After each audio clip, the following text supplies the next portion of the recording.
Hi, this is Bilal from techtoggle.com. Today I am going to share a small tutorial with you about the animation in 3D Studio Max 9.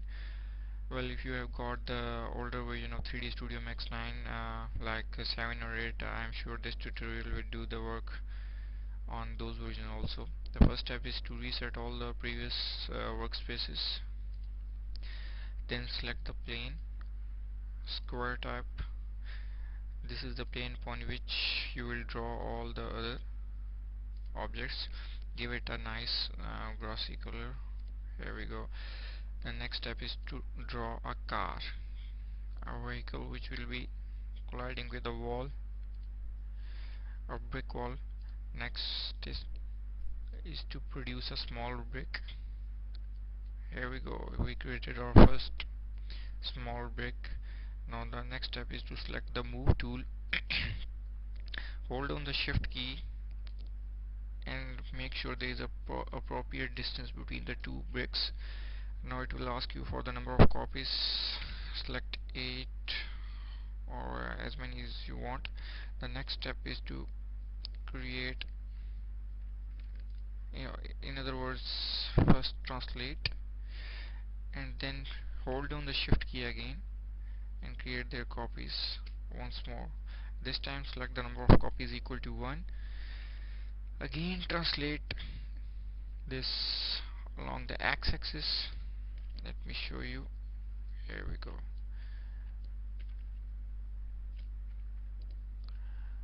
Well, always uplift all the objects just bit upward from the ground. It will help you in determining the physics of all the objects later while doing the animations.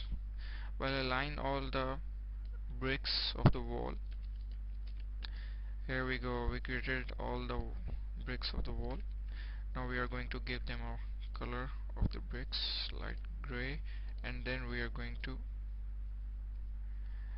give the color to our car red, for example. Now you are done with the drawing portion. The next step is that you have to define the physics and the properties of all the objects in the scene. Then select Ctrl A and select all. Uh, then click on the create rigid body collection. This would define that all the objects here are rigid in nature. Next step is to define the properties of the object one by one. Select the plane and then select the, as it will be inactive and it will be a concave mesh. One concave mesh is needed as per in one scenario. The next step is to determine and change the properties of the bricks. Change their mass to 1 and bounding box will be the option that will be selected. The next step is to change the objects of a car and it will give it a mass. I will give it 50. You can give it any mass above 0. Unyielding also and unbounding bounding box, sorry. Okay, now you're done with most of the part. The next step is to that you have to create the animation, and you can use a facility provided by the 3D Studio Max 9 called the auto key. For example, at the 10th second I want this car to translate in this direction. Also I want it to spin like this, and in the 20th second I want this car to translate in this direction.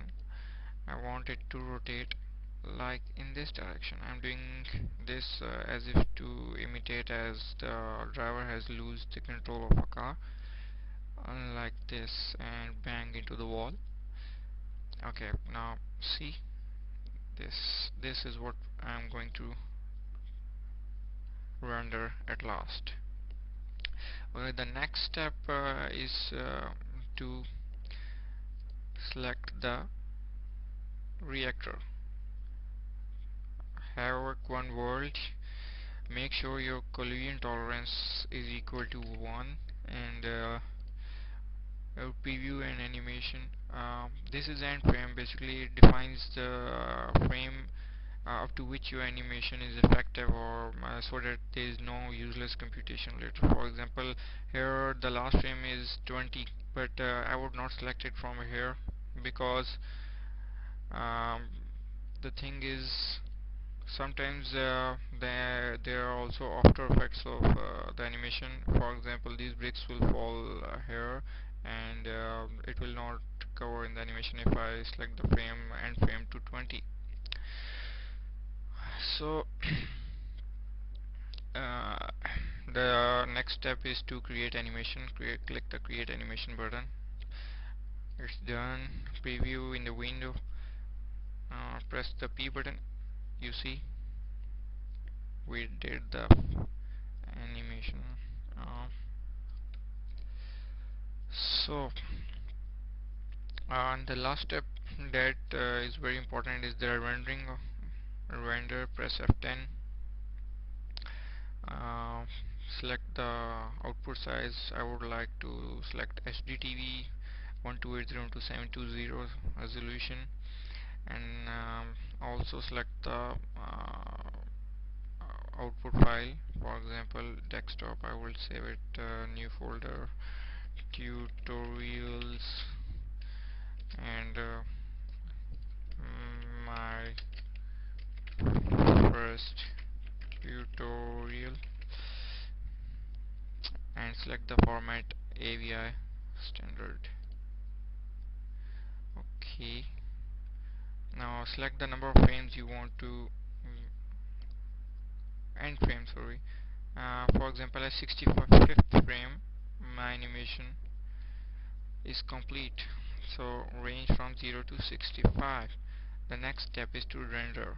Click the render button. It will render, start rendering frame by frame.